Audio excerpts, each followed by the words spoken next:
মানুষ ব্যতীত আমরা যা কিছু দেখি এর মধ্যে মানুষ ব্যতীত সকল মাখলুকই আল্লাহ যেভাবে পথ প্রদর্শন করেছেন সেভাবে চলছে তারা বাধ্য। মানুষ সেভাবে চলতে বাধ্য নয়। আল্লাহ বলেন আমি মহান রব্বুল আলামিনের দায়িত্ব পথ প্রদর্শন করা সেটা করেছি। এখন তোমাদের ইচ্ছা তোমরা ঈমান আনতে পারো, যা ইচ্ছা আমার কুফরি করতে পারো। এটা মানুষকে একমাত্র ফ্রিডম চয়েস দেওয়া হয়েছে, চিন্তার স্বাধীনতা, মানার স্বাধীনতা অন্য কোনো কিছুই দেওয়া হয়। আল্লাহ রাব্বুল আলামিন লাশ-শামসু ইয়ানবাগিলাহা আন তুদরিকা আল-কমার ওয়া লা-লাইলু সাবিকুন নাহার ওয়া কুল্লুন ফী ফালাকিন ইয়াসবাহুন।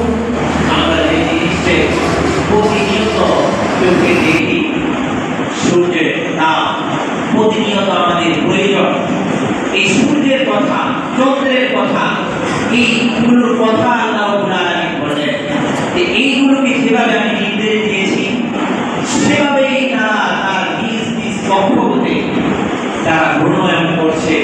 কোনো সময় সূর্য চাঁদের আগে চলে যায় না, রাত্রি দিনের আগে চলে যায় না। আল্লাহ রাব্বুল আলামিন এভাবেই তাদেরকে নির্দেশ দিয়েছেন, এভাবেই তারা দিনকে দিন, যুগকে যুগ, বছরকে বছর চলতেই আছে। এই তারা বুঝাইলেন, এই বড় বড় জিনিস যারা উদাহরণ দিলেন এর মানে হচ্ছে ছোট ছোট যা কিছু আছে না কেন সব কিছুই আল্লাহ রাব্বুল আলামিনের অনুগত। যে নির্দেশ আল্লাহ রাব্বুল আলামিন দিয়েছেন সেগুলো তারা মানতে বাধ্য। আল্লাহ রাব্বুল আলামিন সূরা ইব্রাহিমের 4 নম্বর আয়াতে বলেন, ওয়া আরসালনা বিরাসূলিন ইল্লা বিলিসানি কওমি। আমি নবী প্রেরণ করেছি, আমি রাসূল দিয়েছি প্রত্যেক কওমের মধ্যে তার ভাষা অনুযায়ী, যে কওমের যে ভাষা সেই ভাষায় আমি রাসূল প্রেরণ করেছি। একজনের ভাষা আরবি, কিন্তু ওই কওমের জন্য অন্য হিব্রু ভাষায় আমি নবী প্রেরণ করি নাই, বরং ওই ভাষায় মানুষদেরকে ডাকবে, এই জন্য সেই ভাষায় আমি নবী প্রেরণ করেছি। সুবহানাল্লাহ।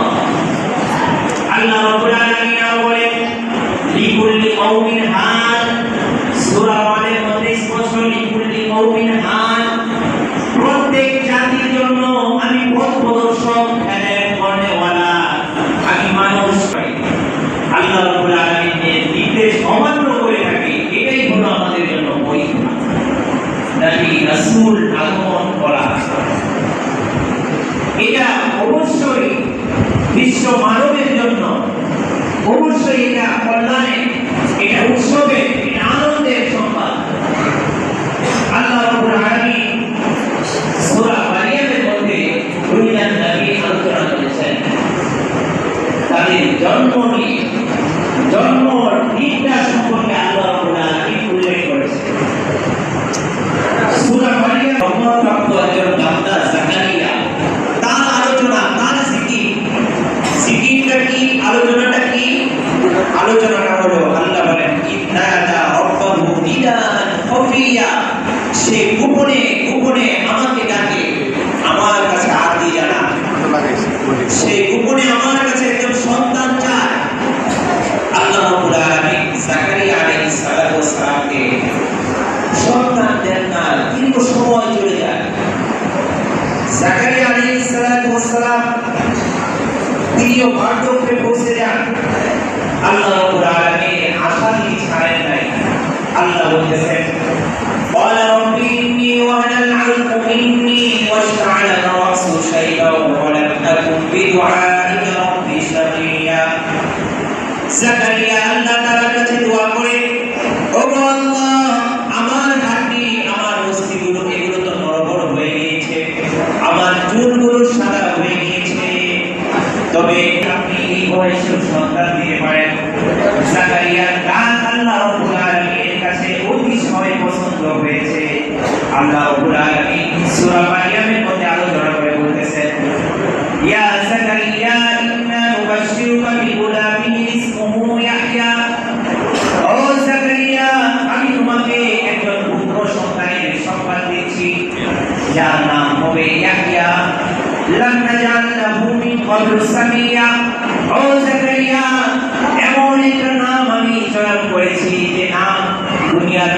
আর কোনদিন এর আগে শুনে নাই, বলেন না সুবহানাল্লাহ। আমাদের সন্তানের নাম আমরা পিতারা রাখি, দাদারা রাখি, আত্মীয় স্বজনে রাখি, কিন্তু জাকারিয়াকে এমন সন্তান আল্লাহ রাব্বুল আলামিন দান করলেন, স্বয়ং আল্লাহ তাআলাই নাম রেখে দিয়েছেন। নামটা কি? ইয়াহইয়া। নামটা কি?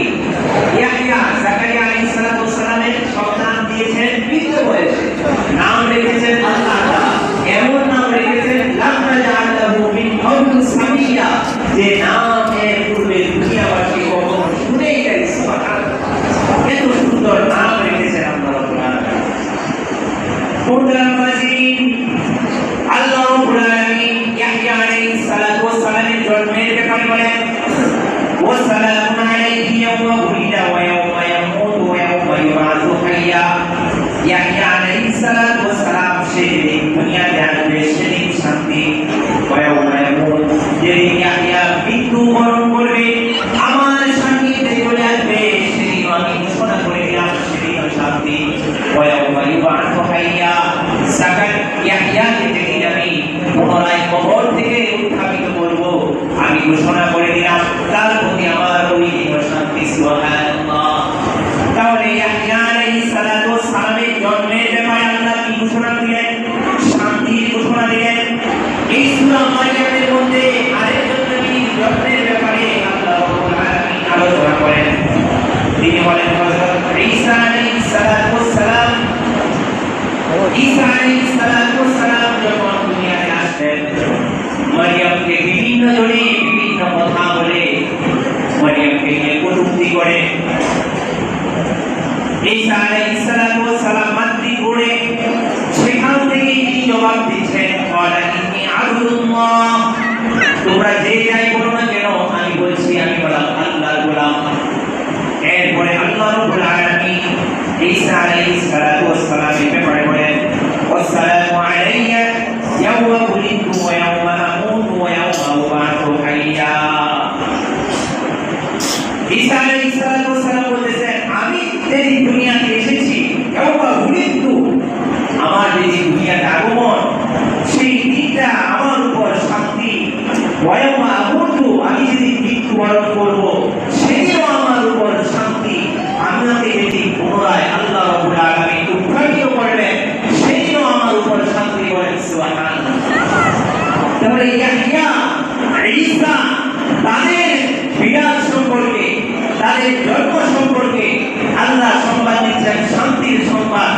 যিনি মানবতার মুক্তির দূত, নবীদের সরদার, নবীদের সেরেতাজ, যিনি শাফিউল মুসলিমিন, যিনি রহমাতুল লিল আলামিন, তার জন্ম দিবসটা অবশ্যই অবশ্যই অবশ্যই আরো অধিক শান্তিময়। বলেন না ঠিক কিনা?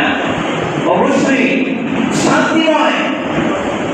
সূরা আলে ইমরানের মধ্যে আল্লাহ রাব্বুল আলামিন নবী করিম সাল্লাল্লাহু আলাইহি ওয়াসাল্লাম সম্পর্কে বলেন, 164 নম্বর আয়াত, লাকাদ মান্নাল্লাহু আলাল মুমিনিনা ইয বা'আথা ফীহিম রাসূলা, মুমিনদের উপর রহমত, শান্তি, দয়া, তাদের মধ্য থেকে আল্লাহ রাব্বুল আলামিন রাসূল প্রেরণ করেছেন। সুবহানাল্লাহ। তাহলে আল্লাহ নবী, বিশ্ব নবী এই দুনিয়াতে আগমন অবশ্যই অবশ্যই এটা শান্তির বার্তা, এটা রহমতের বার্তা, এটা আমাদের জন্য আনন্দে। একজন মনুষ্য দুনিয়াতে এসেছে, অবশ্যই এটা আমাদের জন্য অবশ্যই আনন্দ। আল্লাহ নবী সাল্লাল্লাহু আলাইহি ওয়াসাল্লামকে জিজ্ঞাসা করা হলো, ইয়া রাসূলুল্লাহ, মাতা ওয়াজাবাত লাকান নবুওয়াহ, ও বিশ্বনবী মুহাম্মদুর রাসূলুল্লাহ সাল্লাল্লাহু আলাইহি ওয়াসাল্লাম, আপনি কখন থেকে আল্লাহর নবী, আপনাকে কখন আল্লাহ দ্বারা আল্লাহর নবী মনোনীত করেছেন? সুনানে আহমদের মধ্যে আছে, আল্লাহর নবী সাল্লাল্লাহু আলাইহি ওয়াসাল্লাম বলেন, ইন্নী আবদুল্লাহ ফি উম্মিল কিতাব খাতামান নবিয়্যিন ওয়া ইন্না লামুজাদিদুন ফি দীনিহি। আদম যখন মাটির রূপে এখনকার পাত্রা বানানো হয় নাই, আল্লাহ রাব্বুল আলামিন তখন থেকে আমাকে খাতামুন নবিয়্যিন হিসেবে নির্বাচিত করেছেন। সুবহানাল্লাহ। যে নবী সর্বাগ্রে খাতামুন নবী সার্টিফিকেট পেয়েছেন। অবশ্যই ঈসা ইয়াহইয়া তাদের চাইতে বিশ্বনবী মুহাম্মদুর রাসূলুল্লাহ সাল্লাল্লাহু আলাইহি ওয়াসাল্লামের আগমন আমাদের জন্য অনেক আনন্দের। কথা বলে ঠিক কিনা? অবশ্যই অনেক আনন্দের। আল্লাহ নবী সাল্লাল্লাহু আলাইহি ওয়াসাল্লাম বলেন, আমি বললাম আমার পিতা ইব্রাহিমের দোয়ার ফসল দাওয়াতি ইব্রাহিম। আমি বললাম আমার পিতা ইব্রাহিমের দোয়ার ফসল। আল্লাহ রাব্বুল আলামিন ইব্রাহিম আলাইহিস সালাতু ওয়াস সালামের কথা কোরআন কারীমের মধ্যে বলেন, ইব্রাহিম এবং ইসমাঈলকে যখন নির্দেশ দেওয়া হলো তোমরা দুজনে পাঁচ বেটা মিলে কাবা করে সংস্কার করার পরে আল্লাহ রাব্বুল আলামিনের কাছে পাঁচ বেটা মিলে দোয়া করেছেন। আল্লাহর কাছে দোয়াটা অতি পছন্দ হয়েছে। আল্লাহ সূরা বাকারার মধ্যে উল্লেখ করেছেন, ওয়াইদ ইয়ারফাউ ইব্রাহিমুল কওয়াইদা মিনাল বাইতি ওয়া ইসমাঈল। ইব্রাহিম এবং ইসমাঈল যখন বাড়ি নির্মাণ করলেন, এই বাড়ি নির্মাণকালে আমি মহান রব্বুল আলামিনের কাছে দোয়া করলেন, রব্বানা তাকাব্বাল মিন্না ইন্নাকা আনতাস সামিউল আলিম। ও আল্লাহ, আপনি আমাদের পক্ষ থেকে এই সমস্ত কাজগুলোকে আপনি কবুল মঞ্জুর করেন। সুবহানাল্লাহ। ইন্নাকা আনতাস সামিউল আলিম, আপনি তো শ্রবণকারী, শ্রোতা, আপনি কি সর্বজ্ঞ, সবকিছু জানেন। এরপরে ইব্রাহিম আলাইহিস সালাতু ওয়াস সালাম আর বলেন, রব্বানা ওয়াজআলনা মুসলিমাইন লাকা ওয়া মিন যুররিয়্যাতিনা উম্মাতান মুসলিমাতান লাক। ও আল্লাহ, আমরা বাপ বেটা বলেন, রব্বানা ওয়াবা'আথ ফীহিম রাসূলাম মিনহুম ইয়াতলু আলাইহিম আয়াতিক। ও আল্লাহ, তাদের মধ্য থেকে আপনি এমন একটা রাসূল প্রেরণ করেন, এই বংশধরের মধ্য থেকে এমন রাসূল আপনি দিবেন যে তাদেরকে কিতাব, তাদেরকে কিতাব শিখাবে। রাসূলুল্লাহ সাল্লাল্লাহু আলাইহি ওয়াসাল্লাম বলেন, আমি বললাম আমার পিতার দোয়ার ফসল। দোয়া করেছিলেন মসজিদ পুনরায় সংস্কার করে। আজকে আমরা যেখানে বসে আছি এটাও পুনরায় সংস্কার করা হয়েছে কিনা? মসজিদ ছিল এখানে। আশা রাখতে পারি ইনশাআল্লাহ আজকে আমরা যদি অন্তর থেকে, দিল থেকে 100% যেটা বলবো, যেটা চাবো, একবার অন্তরের তামান্না সেটাই হবে। দোয়া যদি করতে পারি, আশা রাখতে পারি ইনশাআল্লাহ আমাদের দোয়া আজকে বিফলে যাবে না ইনশাআল্লাহ।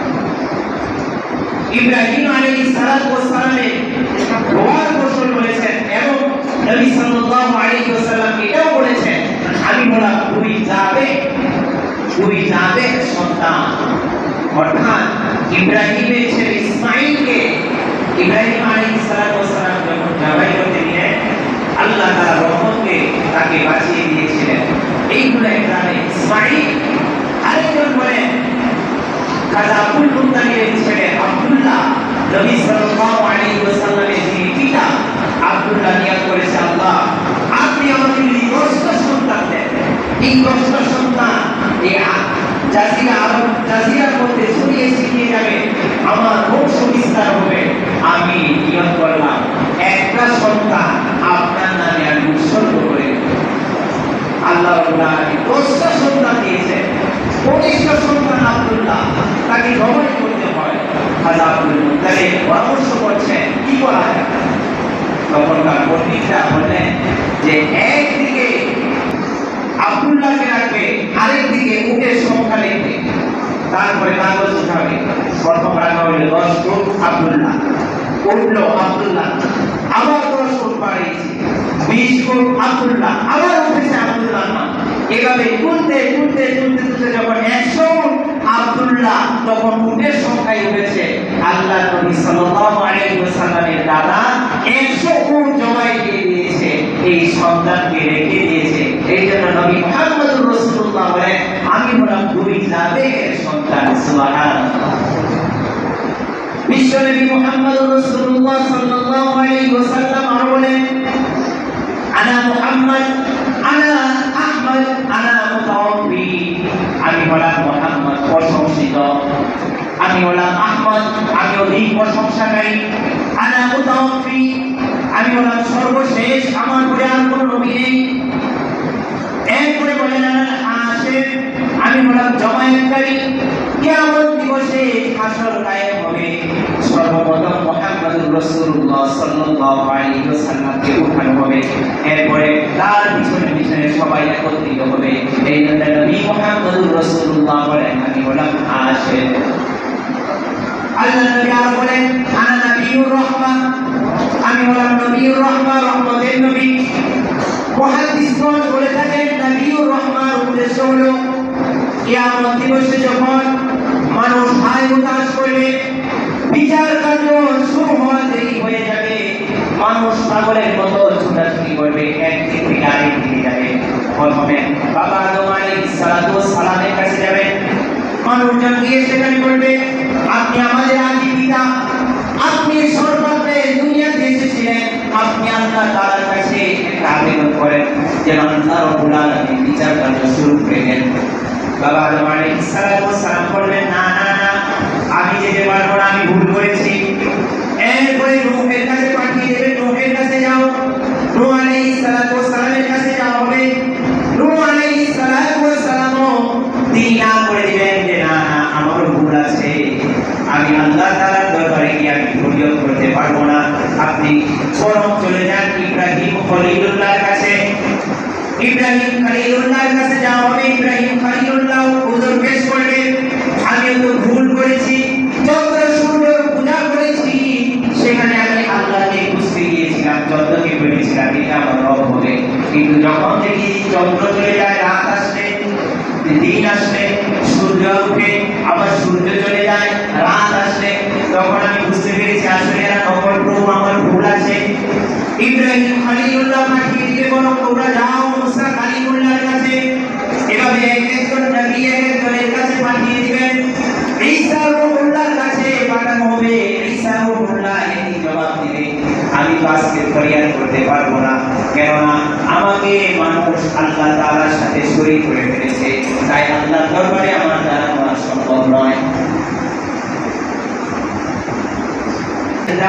অবস্থায় মানুষ আবেদন করবে, তিনি সেজদারত অবস্থায় আল্লাহ তাআলা বলবেন, ইরফা'u রাসাকা ইয়া মুহাম্মদ, ও মুহাম্মদ সাল্লাল্লাহু আলাইহি ওয়াসাল্লাম, আপনি আপনার মাথা উঠান, আপনি যাবেন, আমি তাই আপনাকে দান করে দেব। সুবহানাল্লাহ। এই একটা ব্যাখ্যা হলো আনা নবিয়ুর রহমান। দ্বিতীয় একটা ব্যাখ্যা, আল্লাহ নবী সাল্লাল্লাহু আলাইহি ওয়াসাল্লামের যে আমরা উম্মত আছি, এই উম্মত অল্প হায়াত পাবে, 60-70 বছর। যারা জিন্দেগি পেয়েছে, আমল করেছে, তারা আগে জান্নাতে চলে যাবে। সুবহানাল্লাহ। এই বলেন আমাদের নবী নবিয়ুর রহমান। মুহতারাম হাজিরিন, রবিউল আউয়াল মাস নবীর প্রেমে আমরা উদযাপিত, আমাদের খুবই কঠিন হয়। দুনিয়ার মধ্যে যদি আপনি ভালো একজন শিক্ষক হতে চান, নবিউর রহমান শিক্ষক হিসেবে কেমন ছিলেন তার আদর্শ গ্রহণ করতে হবে। পিতা হিসেবে সকল পিতা যদি হতে চাই, নবী হিসেবে পিতা কেমন ছিলেন সেই আদর্শ গ্রহণ করতে হবে। নানা হিসেবে, দাদা হিসেবে নবিউর রহমান যেমন ছিলেন সেই আদর্শ গ্রহণ করলে একজন প্রকৃতপক্ষে গুণদায়ী নানা হওয়া যাবে। একজন সমাজ সংস্কারক যদি চিন্তা করে আমি কিভাবে ভালো হব, উত্তম সমাজ সংস্কারক, তাহলে নবী সাল্লাল্লাহু আলাইহি ওয়াসাল্লামের জীবন আদর্শ থেকে সমাজ সংস্কারের যে কাজ করেছেন সেই পদ্ধতি গ্রহণ করতে হবে। যে যিনি মানব সেবা করতে চান, মানব সমাজ মধ্যে শ্রেষ্ঠ হতে চান, পদ্ধতি শিখতে চান, তাহলে নবিয়ুর রহমানের দিকে লক্ষ্য রাখতে হবে। নবিয়ুর রহমান কিভাবে মানব সেবা পরিচালনা করেছেন। যারা দাওয়াতি কাজ করতে চান, দাওয়াতি কাজের মধ্যে উত্তম পন্থা কিভাবে অবলম্বন করতে হয় সেটা শিখতে হলে নবিয়ুর রহমান দাওয়াতের কাজের পদ্ধতি দিকে লক্ষ্য রাখতে হবে। যদি উত্তম শাসক হতে চায়, শাসক হিসেবে রাসূলুল্লাহ সাল্লাল্লাহু আলাইহি ওয়াসাল্লাম কেমন শাসক ছিলেন সেই গুণ আমাদের ধারণ করতে হবে। যদি ধারণ করতে পারি তাহলে এই দুনিয়ার মধ্যে আমি হব শ্রেষ্ঠ উম্মত। সুবহানাল্লাহ। আমাদের অন্তরের মধ্যে এই ধারণটা আমরা করতে পারি না ইনশাআল্লাহ। আমি যে দায়িত্বে আছি, আমি স্বামী, শ্রেষ্ঠ স্বামী যদি আমি হতে চাই, নবী সাল্লাল্লাহু আলাইহি ওয়াসাল্লাম স্বামী হিসেবে কেমন ছিলেন সেই আদর্শ গ্রহণ করলে অবশ্যই আমি দুনিয়ার মধ্যে শ্রেষ্ঠ স্বামী হব। আমি সন্তান, আমি সমাজসেবক, যে কাজের মধ্যে আছি, আমার নবীর আদর্শ আমার জিন্দেগিতে ফিট করার জন্য আমরা রাজি আছি তো ইনশাআল্লাহ। ট্রাই করব ইনশাআল্লাহ। কি করতে পারি ইনশাআল্লাহ। আল্লাহ রাব্বুল আলামিন আমাদের সবাইকে কবুল করুন। আল্লাহ রাব্বুল আলামিন আমাদেরকে সুস্থতার ইনশাআল্লাহ সকলেই আমাদের জন্য দোয়া করবেন, আমিও আপনাদের জন্য দোয়া করি। আলহামদুলিল্লাহ। আসসালামু আলাইকুম ওয়া রাহমাতুল্লাহি ওয়া বারাকাতুহু। আলহামদুলিল্লাহ ওয়া কাফা সালামুন আলা ইবাদিহি আম্মা বা'দ। আউযু বিল্লাহি মিনাশ শাইতানির রাজীম। বিসমিল্লাহির রাহমানির রাহিম।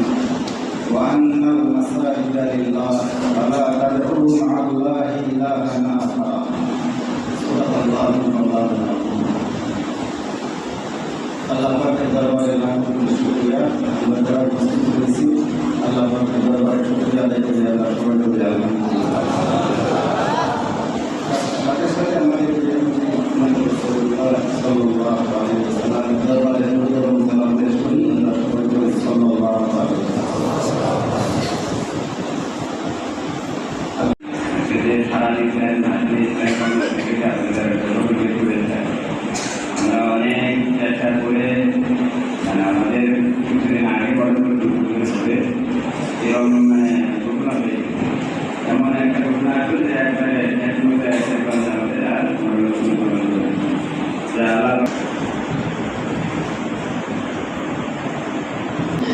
আমরা সবাই সৌভাগ্যবান যে এই আল্লাহর ঘর যতদিন থাকবে আমরা হয়তো সাক্ষী হিসেবে থাকতে যা আমরা শুরুতে তাদের নামাজ পড়ে আদায় করেছিলাম, এবং এখানে যে সুযোগ সুবিধাগুলো আছে আমাদের ইসলামিক ফাউন্ডেশন থেকে যে কথাগুলো বলা হলো, এই মাদ্রাসার অধ্যক্ষ মহোদয় যে সুযোগ সুবিধাগুলো বলা হলো, আমি আমাদের এলাকাবাসীর কাছে অনুরোধ করবো আপনারা এই সুযোগগুলো গ্রহণ করবেন।